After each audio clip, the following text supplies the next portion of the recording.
राणा साहब 1600 कर्मचारियों को टर्मिनेट कर देना और कम से कम समय सीमा तो इनको दी जाती कि 1 महीने बाद। देखिए, मैं अब इसमें नहीं जाना चाहता क्योंकि सरकार के भी कुछ कानूनी होंगे, कानूनी फ्रेमवर्क होगा, उसमें मैं नहीं जाना चाहता। मेरा सिर्फ ये मानना है कि ये बच्चे जो हैं इन्होंने कोरोना के दौरान अपनी जान को जोखिम में डालकर कोरोना के महामारी में इन्होंने लोगों की सेवा की। मैं ये समझता हूँ कि ये समाज के लिए एक अच्छी बात नहीं है कि ये सड़क पे बैठे हुए हैं। सामाजिक हमारी जिम्मेवारी बनती है, सोसाइटल रिस्पॉन्सिबिलिटी बनती है कि हम इन बच्चों की को सरकार से निवेदन करके इनको रिहैबिलिटेट कराएं। हमें ज़रूरत है मेडिकोज की, पैरामेडिक्स की, क्लास 4 की, इन सबको रिहैबिलिटेट करना चाहिए। और ये सड़क पे बैठे, ये समाज पे एक अच्छा, मैं समझता हूँ समाज पे एक लांछन है। मैं सरकार से ये विनम्र निवेदन करता हूँ, मैं गवर्नर साहब महोदय से भी विनम्र निवेदन करता हूँ कि कोई ऐसा हल निकालें ताकि ये बच्चे जो हैं ये फिर से कामकाज करें और लोगों की सेवा करें। राणा साहब, इन्होंने यही कहा था कि देखिए जब कोविड के दौरान सब घर पर बैठे हुए थे, सहमे हुए, हम में से कुछ पॉजिटिव भी हुए, हमारे कुछ साथी चले भी गए। एक कोरोना वॉरियर जो हैं, चाहे वो कुछ भी हैं, कहीं पे भी हैं, जिन्होंने कोरोना में लोगों को की सेवा की। उस वक्त एक महामारी थी और उस वक्त एक बहुत बड़ी आपदा आई थी और सारा दुनिया में सब कुछ अस्त व्यस्त हो गया था। उस वक्त जो अभी आदमी सामने आया वो एक ब्रेव हार्ट है, हमें उसे सलूट करना चाहिए। वो एक ब्रेव हार्ट है और हमें उसे सलूट करना चाहिए, ऐसा कहा देवेंद्र सिंह राणा साहब ने, जो कि यहाँ पर आए हुए थे। और अभी भी आप देखिए प्रदर्शन जो है वो थमने का नाम नहीं ले रहा। तस्वीरें जो हैं वो आपके सामने हैं। Government medical college and hospital Jammu की अगर बात करें, कल देर रात की बात करें तो यहाँ पर रमन भल्ला भी यहाँ पर मौजूद थे। और अभी भी आप देखिए ये जस्टिस की मांग जो इनकी है वो अभी भी चल रही है और अब कब तक जो है वो इनकी सुनवाई होती है वह भी देखने वाली बात होगी। और तस्वीरें जो हैं वो आपके सामने हैं government medical college hospital Jammu के बाहर। आप पुलिस प्रशासन से ये कहा कि आप यहाँ से कृपया कर हट जाए, उनसे भी आपको सर दिया उन्होंने उस टाइम पर जब कोरोना वायरस पीक पे था। आज आप तो ये कहीं ना कहीं तस्वीरें जो है वो आप मांगे आप देख सकते हैं, तस्वीरें जो हैं वो आपके सामने हैं। और ये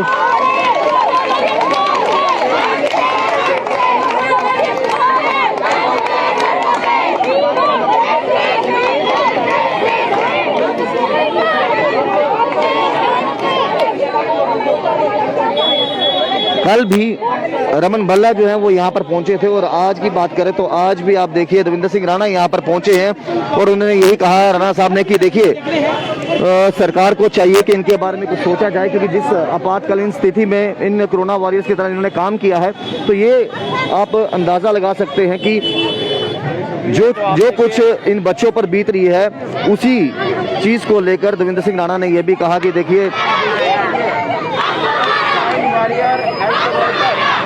कोरोना योद्धा कहा गया था। जिस तरीके से कल रात को भी हमने बताया था कि देखिए बच्चों के जोश में कमी बिल्कुल नहीं आई। जिस तरीके से दिन बढ़ते जा रहे हैं ये जोश जो है वो भी इनका बढ़ता जा रहा है।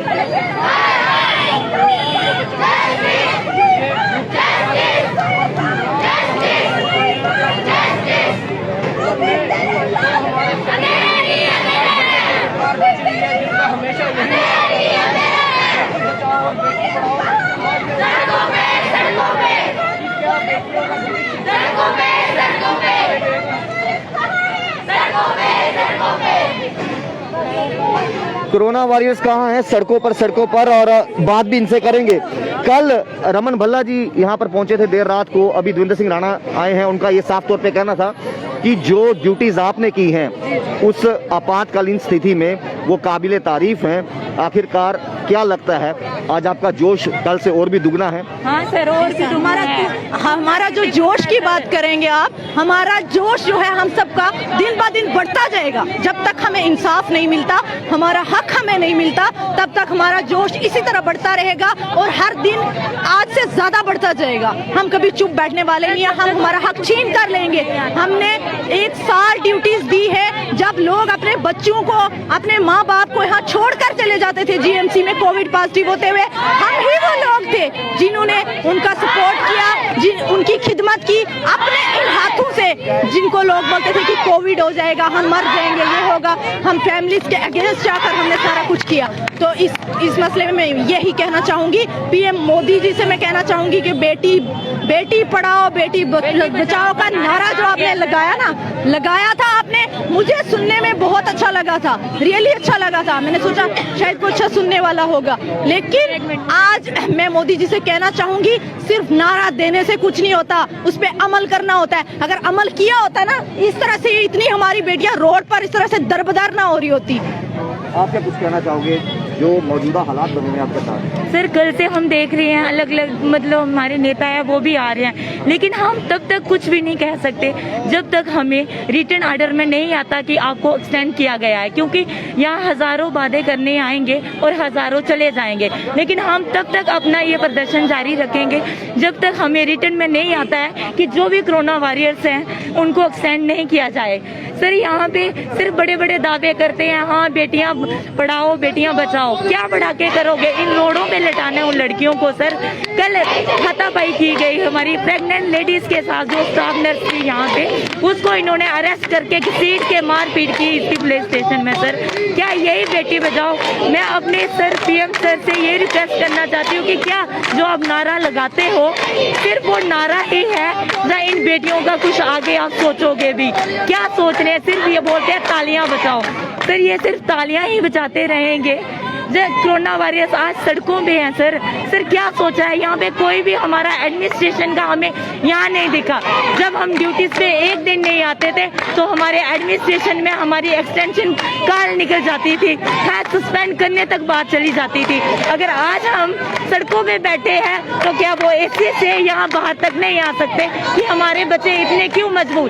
क्या इनके अलावा अगर हमारी जगह इनके खुद के बच्चे होते सर तो क्या उनके वो भी इन सड़कों पे बैठते? वो वीआईपी कुर्सियों में बैठे हैं सर, वीआईपी स्टेट में बढ़ रहे हैं, हमारी तरह इधर जम्मू में सड़कों में नहीं बैठ रहे हैं सर। सही कहा इन्होंने कि देखिए हमारे साथ सड़कों में नहीं बैठते, वहाँ पर भी आप देखिए कि किस तरीके से वहाँ पर जो रोष है वो साफ तौर पर देखने को मिल रहा है। और अब बातचीत इनसे भी करेंगे, कुछ होगी तो सबकी होगी, इनसे बात करते हैं। और जाहिर सी बात है कि देखिए मैम, कल रमन भल्ला जी यहाँ पर पहुंचे थे, वीरेंद्र सिंह राणा यहाँ पर पहुंचे हैं। आप वो लोग हो जो खुद पॉजिटिव होकर भी लोगों की सेवा करते थे, आज आपके साथ कौन खड़ा है? सर देखो, हमारा 21 से कंटिन्यू चल रहा है, ये आप लोग भी जानते हैं, बिल्कुल शांति वाला प्रोटेस्ट है। हाथ ही जोड़ रहे हैं कि प्लीज़ हमें कंटिन्यू कर दो। अब गवर्नमेंट की तरफ से, एडमिनिस्ट्रेशन की तरफ से अभी तक तो कोई रिप्लाई नहीं आया। We are still waiting. किस तरह का सहयोग आपको जम्मू कश्मीर पुलिस और मीडिया का खासतौर पर मिल रहा है? देखिए, ऐसा नहीं है कि जिनकी पुलिस हमारे हित में नहीं है, बहुत अच्छा सपोर्ट किया है। हमारे राहुल सर हैं, बहुत ज़्यादा अच्छा सपोर्ट मिला उनकी तरफ से। बीच में कुछ उनकी एब्सेंस में कुछ हरकतें हुई हैं जो बिल्कुल दुखदायी थी, निंदनीय थी जेके एडमिनिस्ट्रेशन की तरफ से, लेकिन जब सर आए तो उनकी तरफ से बहुत अच्छा सिस्टम चला है यहाँ पे। उन्होंने हमारा पूरा सपोर्ट किया, इवन वो अभी भी कर रहे हैं।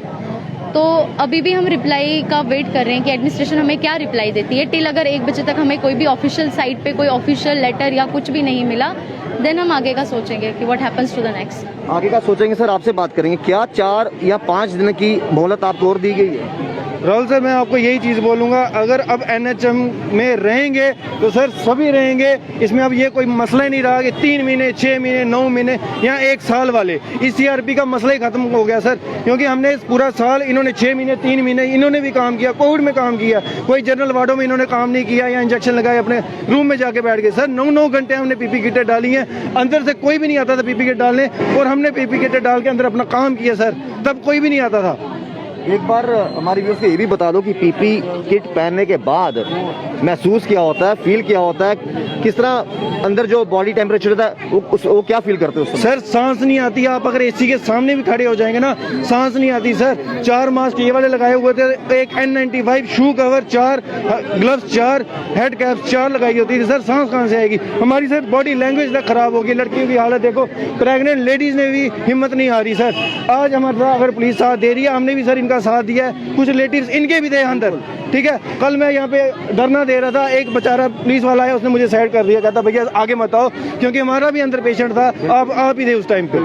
ठीक है, हमें भी यहाँ से भरोसा मिलता है, हम भी इनको भरोसा दे रहे हैं कि हम ऐसा कुछ गलत नहीं करेंगे। अगर कंटिन्यू रहेंगे तो सभी कंटिन्यू रहेंगे। ये बड़ी अच्छी बात नहीं कही कि कंटिन्यू रहेंगे तो सभी कंटिन्यू रहेंगे। सिर्फ 1-2 की बात नहीं है, ये सबकी बात है। अब इनका ये कहना है कि हमें ये नहीं कि 3 महीने वाले या 6 महीने वाले या 1 साल वाले, पुरजोर मांग है तो सबको लेकर है। जो भी अपडेट बाकी के होंगे हम आप तक तो पहुंचाएंगे, लेकिन इस पर हम पल पल की नजर बनाए रखे हैं। देखते रहिए न्यूज़ 19, राहुल खत्री, न्यूज़ 19।